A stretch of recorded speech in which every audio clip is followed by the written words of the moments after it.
Boa tarde a todos. Sejam bem-vindos, que Jesus nos abençoe, nos envolva e nos fortaleça e nos inspire. Vocês viram aí o assunto, mediunidade, espiritismo e ciência. Na realidade, é a 10ª aula do Cohen, a aula teórica, né, nessa segunda fase que vocês estão reiniciando esse ano. Então, o primeiro item que fala de espiritismo e Kardec. A gente sabe que a mediunidade é uma faculdade tão antiga quanto o ser humano.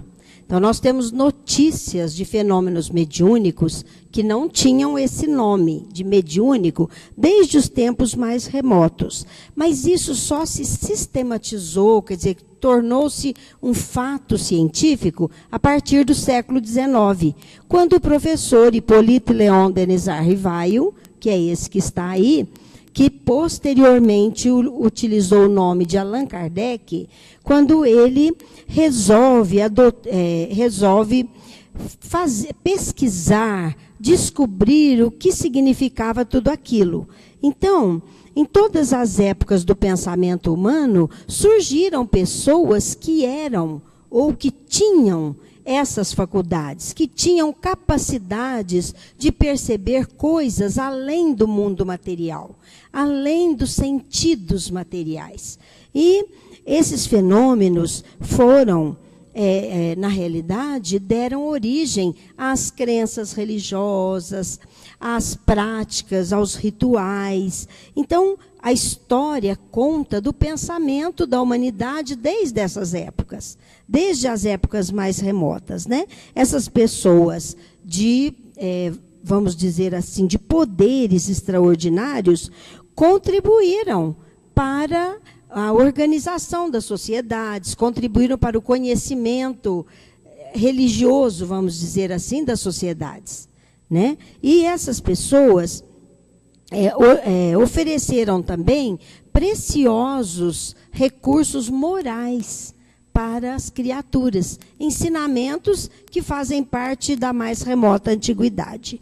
Então, esses fenômenos, também podemos afirmar, foram a glória das civilizações mortas, Egito, Pérsia, a Índia, a Hebreia, e floresceu nos templos. Quem de nós nunca ouviu falar, na Grécia, da consulta dos reis às pitonisas, aos pitons, que eram pessoas que tinham capacidades para perceber as coisas além do mundo material. E elas eram consultadas a respeito de guerras, a respeito dos problemas da administração, por exemplo, do rei e dos administradores da época, né? Mas tudo isso, pela ignorância da criatura humana, tudo isso foi cercado de símbolos, de rituais, de práticas exteriores, e que vieram, né, para nós até os tempos atuais. E, na verdade, isso veio, nessa análise, nós percebemos a existência desses fenômenos, ou a existência da mediunidade nas criaturas desde esse tempo, mesmo que não se falasse que era o termo mediunidade. Porque, na verdade, o termo mediunidade, médium, foi criado por Allan Kardec para designar estas coisas que não se explicava. Muitos consideravam como milagres, outros aceitavam sem questionar, devido talvez à condição intelectiva nossa, né, da humanidade da época, aceitava e pronto, não sabia a explicação. Não tinha como responder a essas questões, né? Então, nós vemos que, por exemplo, Abraão, ele conversava com Deus, no dizer dele, nos escritos do Velho Testamento. E ele conduz o seu povo desde a Caldeia, através do deserto, até chegar em Canaã, porque ele tinha que reunir aquele povo que era monoteísta numa terra onde chegaria o Messias. E ele tem várias revelações nas citações bíblicas que ele conversa com Deus. Ele fala, conversa com Deus. É lógico que não era Deus, né? Era um espírito encarregado de ser o transmissor ali das notícias. Mas ele identificava como sendo Deus. Depois nós tivemos Moisés, que era de uma capacidade mediúnica inigualável. Ele recebe, através de um fenômeno pictográfico, né?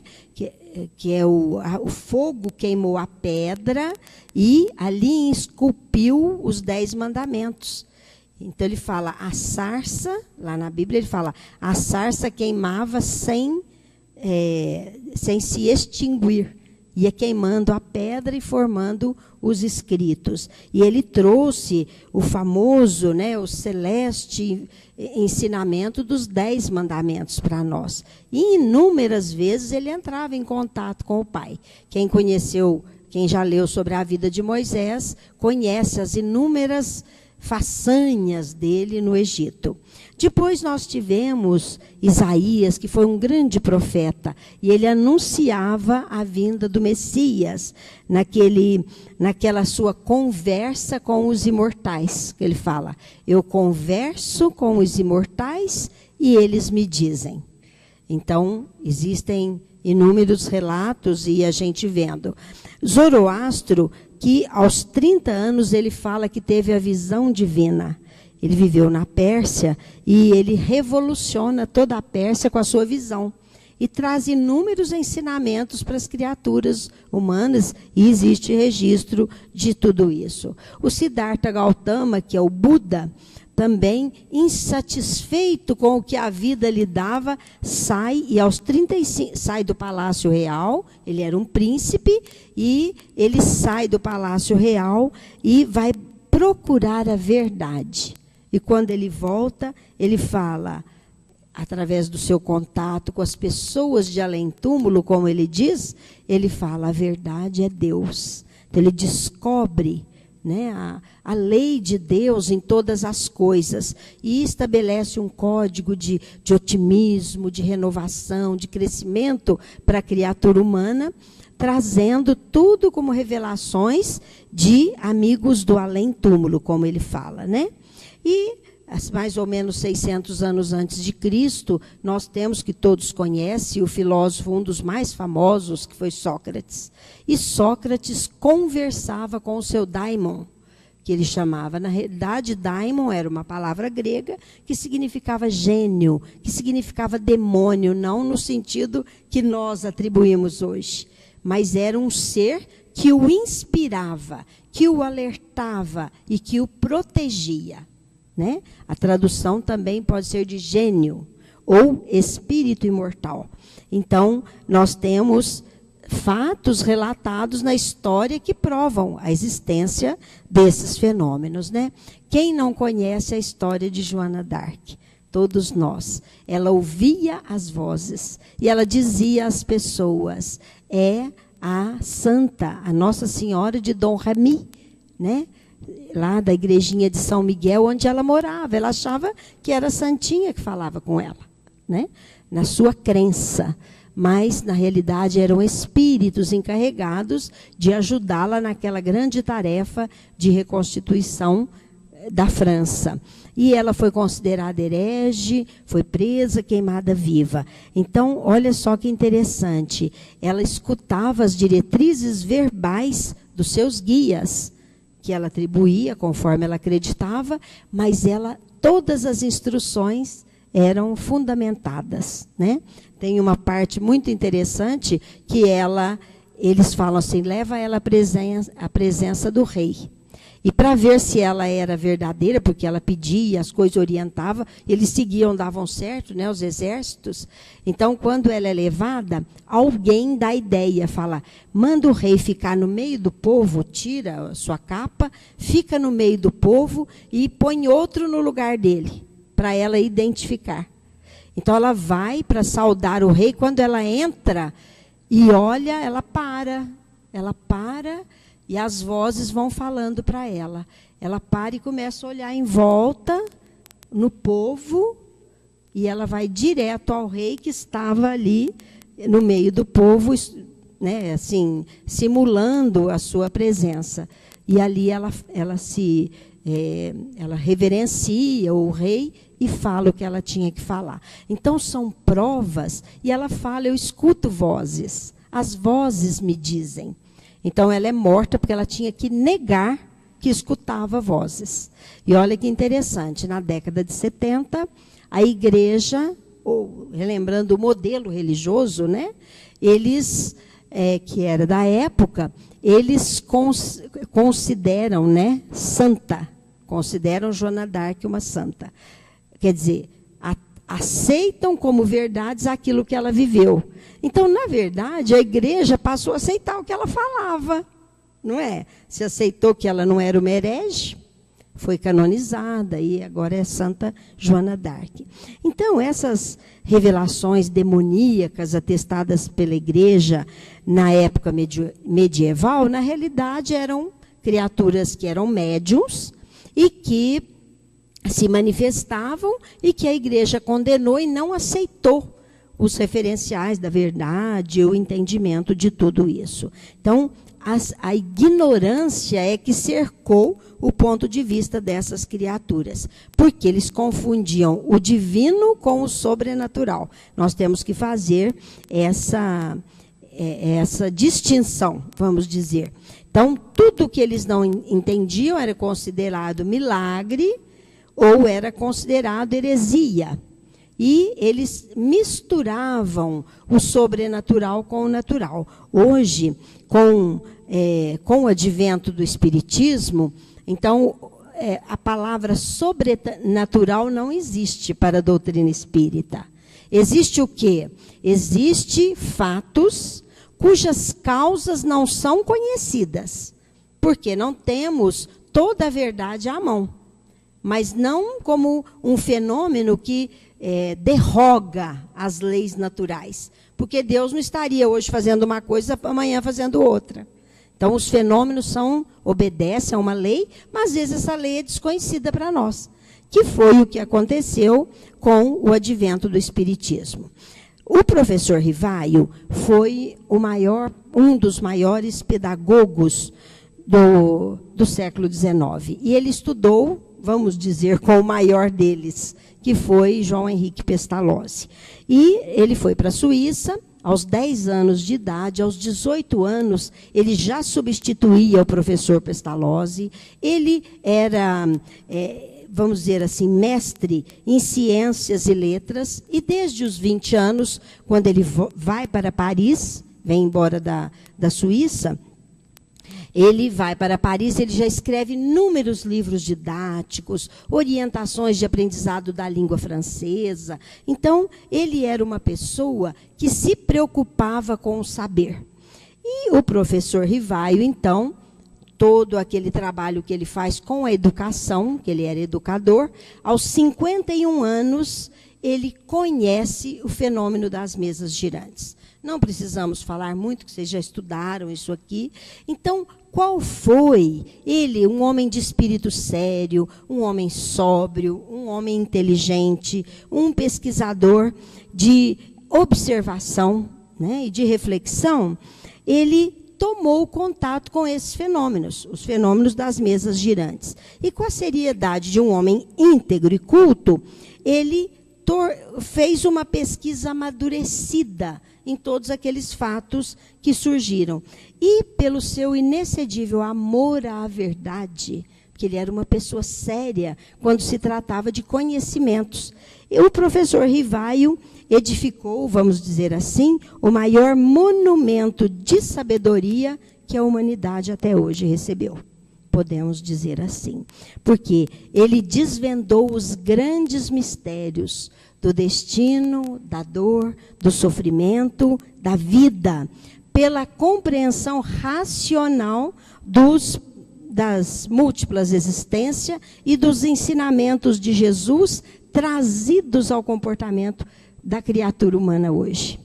Então, só uma pessoa competente, sábia, capaz, poderia realizar uma tarefa dessa.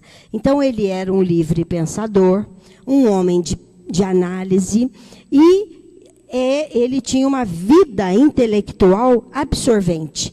Foi um homem ponderado, né, de ponderação, de caráter ilibado e de um saber profundo. Ele já fazia parte dos pesquisadores do magnetismo. Havia um grupo de magnetizadores na época, que o dirigente era Mesmer, e eles já estudavam as coisas que envolviam algo mais além da física conhecida, né? Da ciência conhecida da época. E ele foi despertado para o exame minucioso das mesas girantes. Quando ele tomou conhecimento, ele nem quis saber, achou que era brincadeira. À medida que amigos sérios, pessoas de caráter muito reto, falaram para ele que não, aquilo não era brincadeira, que a mesa dava respostas inteligentes, ele foi com o espírito de pesquisa. Ele foi analisar aquilo. Ele não foi acreditando.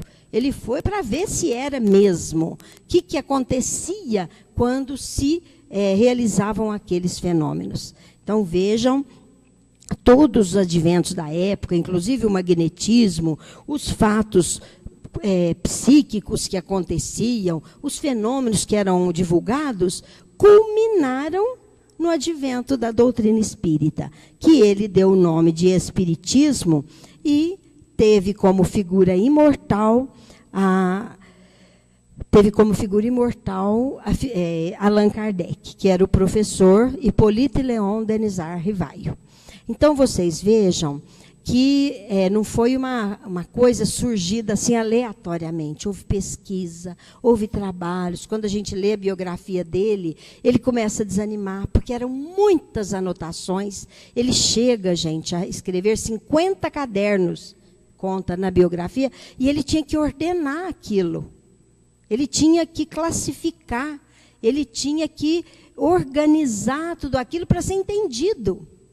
E foi aí que ele recebeu uma ajuda muito grande da sua esposa, a Amélie Gabrielle Boudet, que, quando uma época ele estava desanimado, ela começou a pôr em ordem.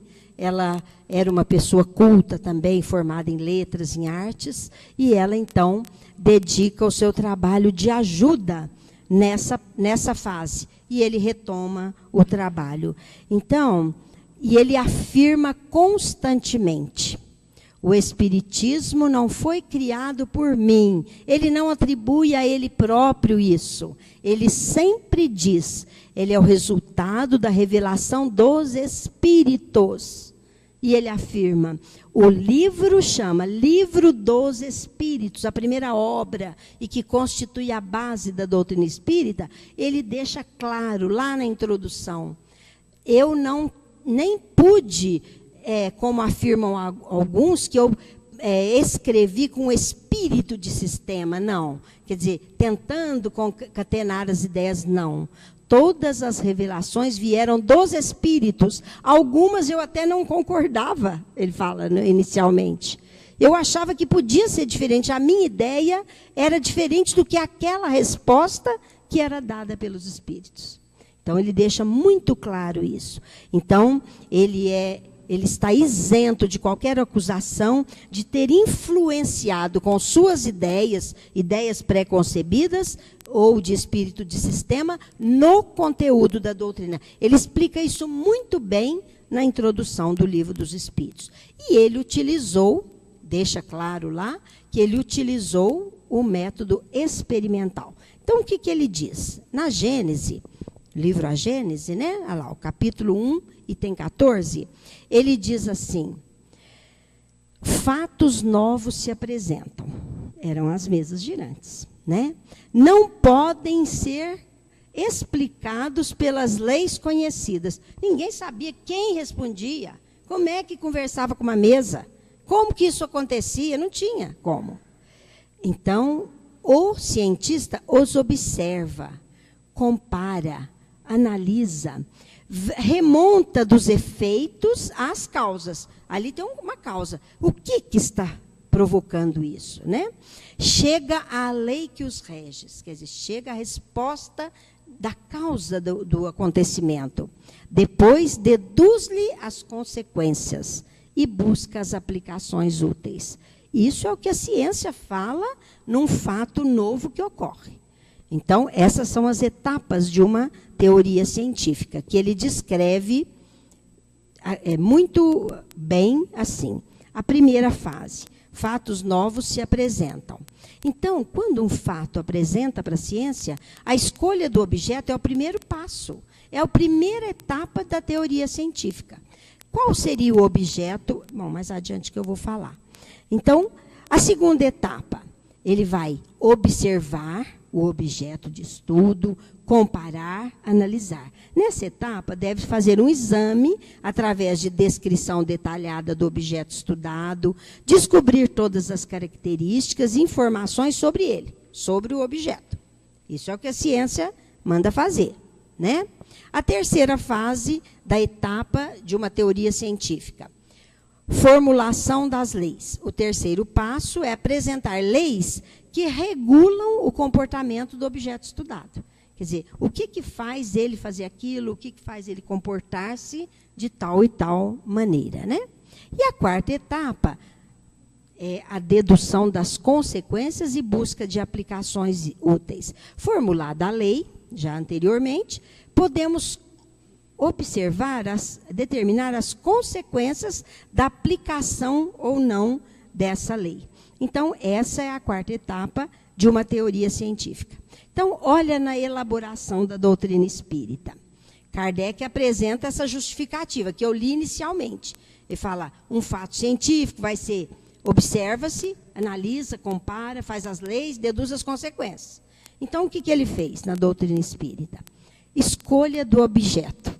Olha só, ele tinha que escolher o objeto de estudo da doutrina espírita. Ora, a ciência acadêmica já tinha, a ciência material já tem objeto de estudo a matéria. As coisas materiais já fazem parte do objeto de estudo da nossa ciência. Não podia ser objeto de estudo do espiritismo. Ele, então, questiona Deus. E Deus? O que é Deus? Aí os espíritos vêm responder, através que ele separa na primeira parte do Livro dos Espíritos, as causas primárias. Quando ele questiona, que é Deus? Como é Deus? Que jeito é Deus? Qual a sua natureza? Não era possível estudar Deus. Na questão número 13, os espíritos falam, Deus, ele tinha dado a resposta na questão número 1, Deus, inteligência suprema, causa primária de todas as coisas. Isso basta para vocês. Vocês não têm capacidade para entender nada mais do que isso. Então, Deus não podia ser analisado. Então, Deus não podia ser objeto de estudo. O que restava? Restava o Espírito. E é o que ele faz. O objeto de estudo da doutrina espírita é o Espírito. Ele foi investigando como as coisas surgiram, né? São essas as causas que dão início ao processo de informação. E ele viu que Deus não podia ser objeto de estudo. Porque na questão número 13 ele fala assim, a sua capacidade, as suas limitações de ser humano só podem compreender Deus assim. Está muito bom, chega. Vocês não vão saber nunca mais coisa de Deus. Nós não temos capacidade de falar. Para compreender Deus, é preciso que o Espírito alcance a pureza. Então, ele escolheu o Espírito.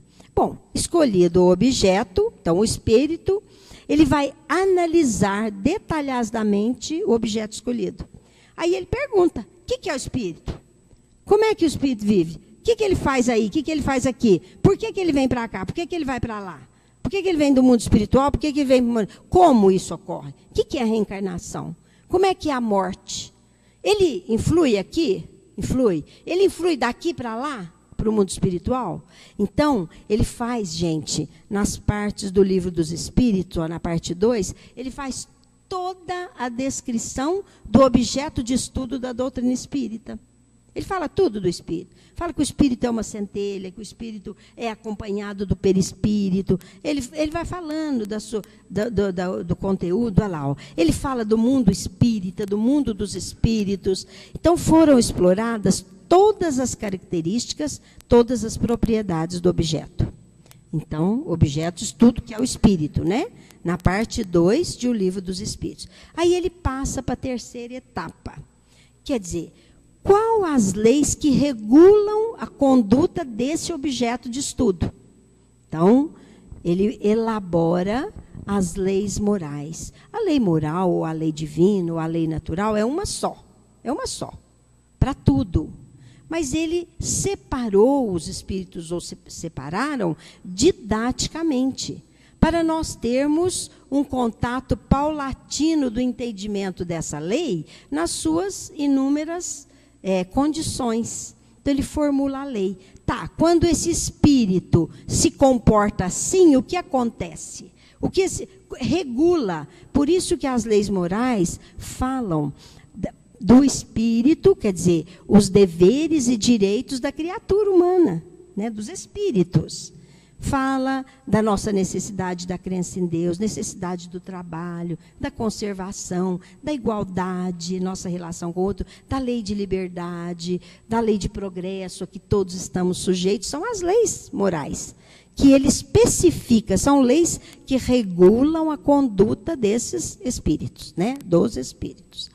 Então, as leis morais estão contidas na terceira parte do Livro dos Espíritos e estabelecem os deveres do homem para consigo mesmo, para com o próximo e para com Deus. Então, ali está tudo explicado. O que o objeto de estudo da doutrina espírita, que é o espírito, deve fazer para se conduzir corretamente. Aí, na quarta parte... só porque eu coloquei aqui.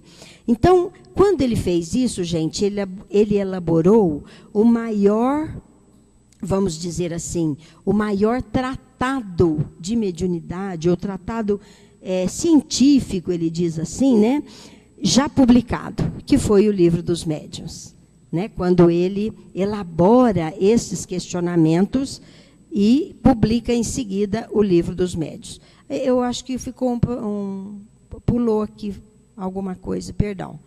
Eu fiz, e antes disso, tem a quarta etapa.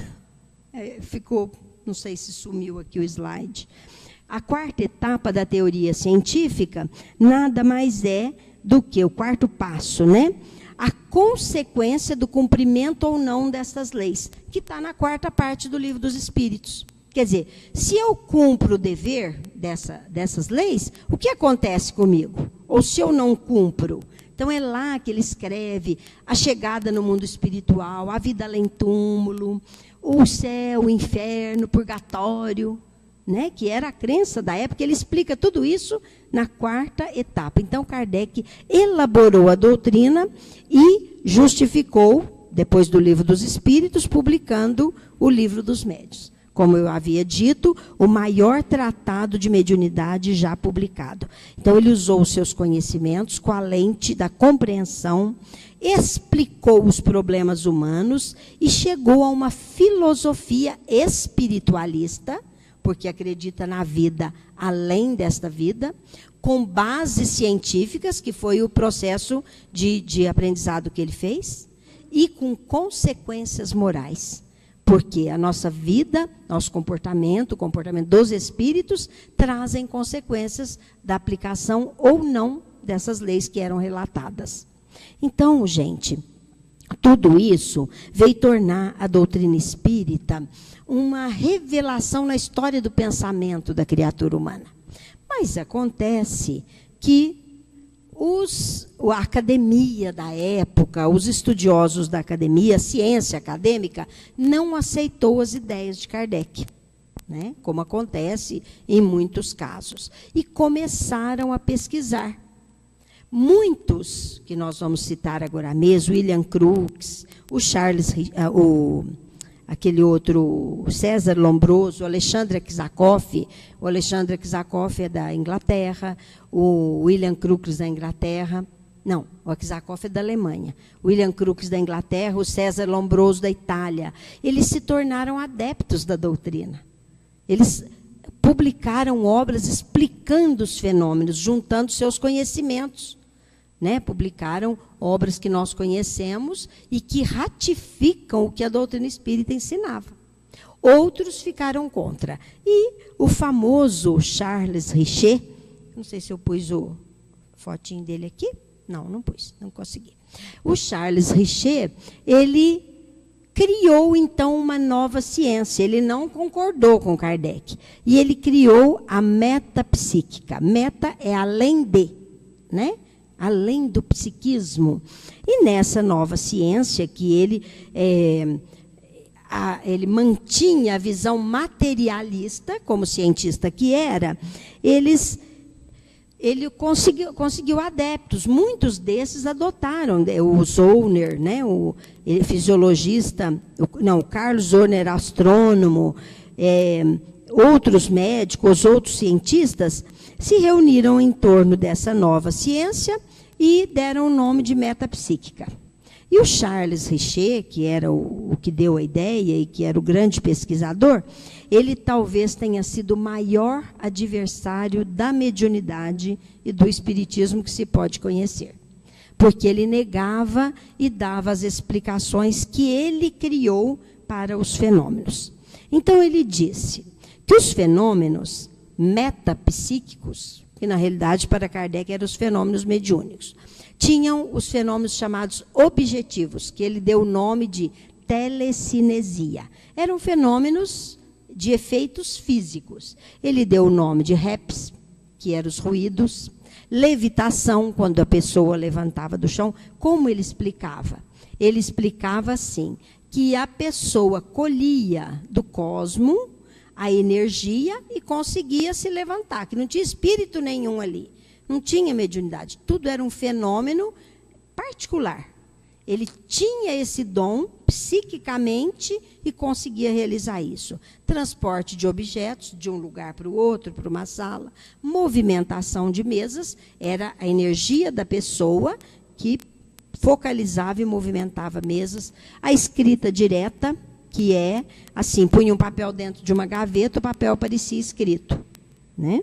Que é chamado pneumatografia no espiritismo. E a bilocação. A pessoa estava aqui e era vista em outro lugar, como é o caso de Antônio de Pádua, aquele santo, né, Santo Antônio. Ele estava pregando numa igreja na Itália e foi visto em Portugal. Ele apresentou-se no julgamento do seu pai. Então, as provas, ele foi canonizado na igreja por isso. A prova de que ele estava em dois lugares, né? A bilocação. Então, gente, na verdade, o que ele fez, ele deu outros nomes para os fenômenos que Kardec explicou como sendo fenômenos mediúnicos ou fenômeno anímico. Kardec não nega a existência de uma capacidade anímica da pessoa. Mas ele fala da grande interação que há entre a criatura e os espíritos. Então, os fenômenos de telecinesia são fenômenos materiais, fenômenos físicos, né? De efeitos físicos. Aí ele cria os fenômenos de ectoplasmia, que são a psicoplastia, que é materializações, né? Plastia é plástica. Então, a pessoa criava pela sua mente e formava a imagem, a forma daquele espírito que aparecia, né? O agênere ectoplasmático, ou ectoplásmico, também conhecido, que é quando aparece órgãos sem o corpo. Por exemplo, aparece uma mão, aparece uma boca falando. É o agênere que eles falam. E o poltergeist, que eram as aparições de fantasma, né? Que eles falam. Que eram fenômenos que causavam terror, porque do inglês, poltergeist significa polter, ruído, e geist, espírito, um evento sobrenatural que se manifesta, que é da imaginação das pessoas. Olha só que interessante. Ele publicou uma obra que chama Tratado de Metapsique, que ele publicou em 1922. É um livro muito conhecido, é pesquisado por muita gente, mas eu fico olhando assim, ele falou tudo que a doutrina espírita falava, só que negou a existência da influência dos espíritos. Com todo respeito, parecendo os evangélicos. Vê a pessoa receber lá o espírito, a pessoa fica lá na igreja deles recebendo mensagem e fala que é o Espírito Santo. Não admite que é outro espírito. Então, eles negam, né? Negam a existência do mundo espiritual, fala que a pessoa fica dormindo. Então, são crenças que limitam, né? É só para ilustrar o nosso entendimento, não como crítica. E os fenômenos que ele chama de subjetivos, que ele dá o nome de criptestesia. Olha cada nome difícil. Então, essa criptestesia são, na realidade, os nossos fenômenos de efeitos inteligentes, que são a telepatia, conversa à distância, né? Espíritos que se comunicam à distância, clarividência, que a pessoa, por exemplo, o Antônio Carlos vai chegar, e ele dá um pouco, ele bate ali na porta. Eu vi antes dele chegar um fato, clarividência. Clareaudiência, ouço um acontecimento que ainda não aconteceu, e eu relato e acontece, né? A transposição dos sentidos, que é, na realidade, assim, quando a pessoa percebe coisas que outros não percebem. Né? Então, ele chama de transposição dos sentidos. As monições, que são pré e pós-cognição, né? Munição, quer saber notícias, ou que não aconteceram, ou que ainda vai acontecer. Né? A xenoglossia, que ele criou esse nome, que é a escrita em línguas estrangeiras, ou a fala em línguas estrangeiras. Então, a pessoa vem, fala em grego aqui, tal, a gente pode entender que é um espírito falando por ele. Fala, não. É a pessoa que captou do cosmos essa ideia e falou, captou no ar, das coisas que existem no ar. A dupla personalidade, que, na verdade, quando a pessoa falava que era outro, dava provas de identidade, é porque ela tinha dupla personalidade, capacidade para captar o que o outro era. Então, ele não admitia o espírito. E a escrita automática, que é a psicografia. Então, gente, esses fenômenos, a gente tem que saber que, porque quando a pessoa argumenta conosco, Kardec ele não negou nada da existência disso. Só que ele fez uma análise, ele usou de critérios. Então, essas pessoas, assim, que fizeram isso com o intuito de derrubar o conceito espírita, na verdade, eles deram o nome de deu o nome de fenômenos metapsíquicos, mas ele não fugiu de tudo que o espiritismo fala. E nós temos que ser coerentes e lógicos nas nossas análises. Kardec falou disso, que tinha fenômenos anímicos, sim, que a própria pessoa, às vezes, produz. Eu falo, particularmente, que Jesus, ele não era médium. Eles falam, ele é médium de Deus, para fazer a vontade de Deus. Mas Jesus, ele tinha o animismo. Ele fazia tudo por ele mesmo, porque ele já tinha construído tudo. Ele não precisava de médium. Ele não precisava ser médium de ninguém, nem de nada. Então, Jesus fazia porque ele sabia manipular, por sua vontade, as forças da natureza. Ele sabia o pensamento das pessoas, porque ele era um espírito puro. Eu acredito que no futuro nós vamos ser assim. Mas isso não invalida a existência de espíritos se comunicando conosco, de espíritos diretamente ligados a nós, provocando esses fenômenos. Kardec deixou muito claro isso. Bom, outro fato, porque é mediunidade, ciência e espiritismo, né? A parapsicologia. A parapsicologia também é uma ciência nova que surgiu mais ou menos em 1930. E o grande fundador é Joseph Banks Heine, o outro é Charles Richer, da metapsíquica. Eu não achei foto dele. Então, eles criaram uma nova ciência. Parapsicologia significa ao lado da psicologia. Fenômeno paranormal, ao lado do normal. Como que se explicam esses fenômenos? A parapsicologia, enquanto a metapsíquica buscava o aspecto qualitativo, eles viam os tipos de fenômeno, a parapsicologia busca o aspecto quantitativo. Quando mais se repete, eles tentam reproduzir o fenômeno para pesquisar. Preocupam com o aspecto quantitativo do fenômeno, né? E procuram um meio de fazê-lo repetir, para que ele se repita para ser estudado. A parapsicologia, ele considera normal tudo aquilo que se enquadra nas leis da natureza. E paranormal, o que eles não sabem explicar. Mas, na realidade, a parapsicologia não foi pesquisar as causas desse fenômeno. eles falam é paranormal. E eles misturam muito com sobrenatural, com fenômeno, como eles falam aqui, ele fala ocorrência absurda. Então, eles falam assim, milagrosa, né?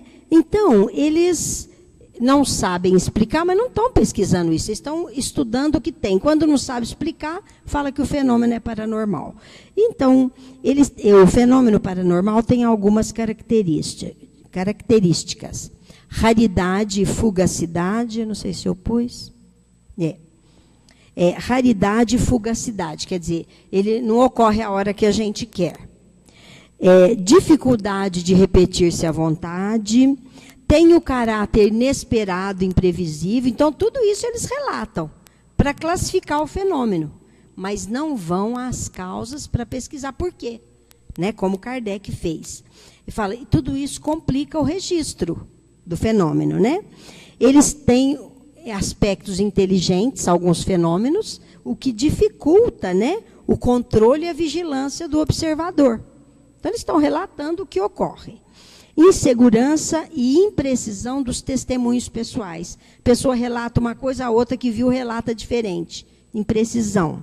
E semelhança com casos normais, tipicamente normais, só que vai além, por isso é chamado paranormal.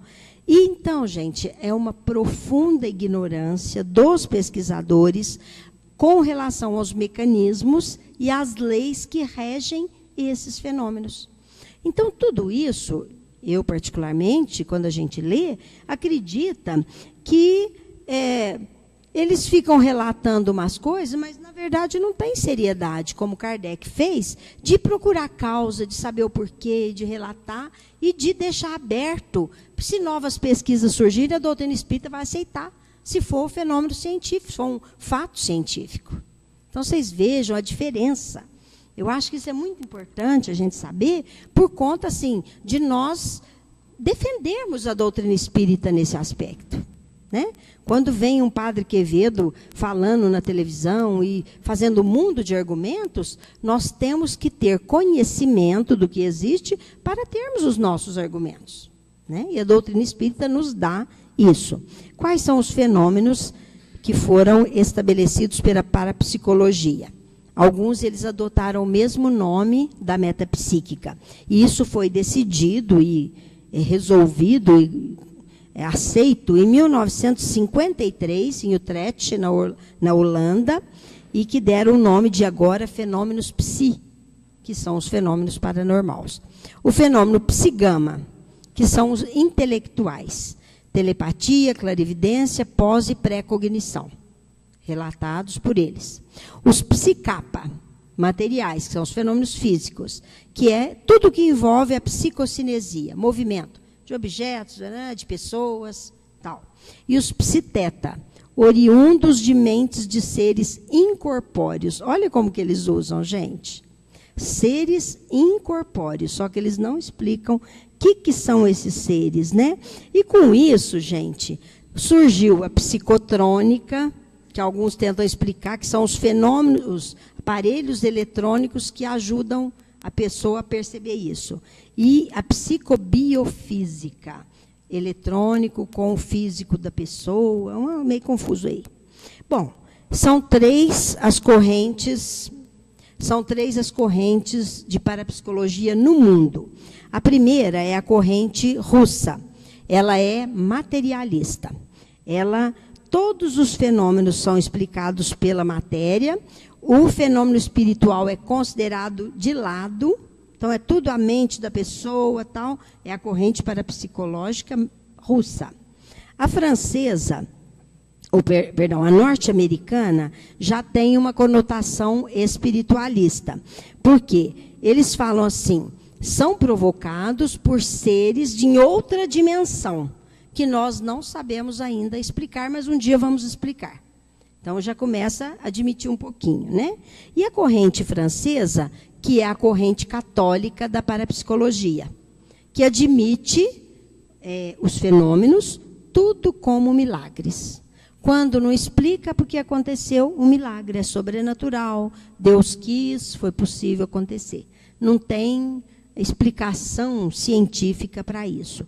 E hoje, com essa divulgação de parapsicologia, começou a se formar parapsicólogos profissionais, né, que vêm tratar das pessoas. Nós temos que ter muito cuidado com isso.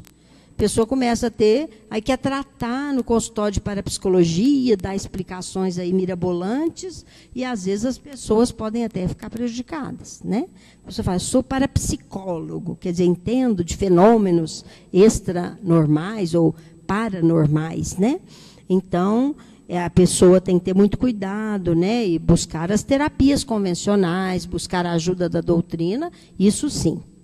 E para concluir, Espiritismo e Evangelho. De nada adianta nós termos conhecimento do outro mundo, que é comprovado por todos esses fenômenos que conhecemos. De nada vai adiantar a gente saber de cor metapsíquica, parapsicologia, e etc., e das ciências do psicotrônica, psicobiofísica. Não adianta se nós não aceitarmos o Evangelho. Podemos saber tudo. Por quê?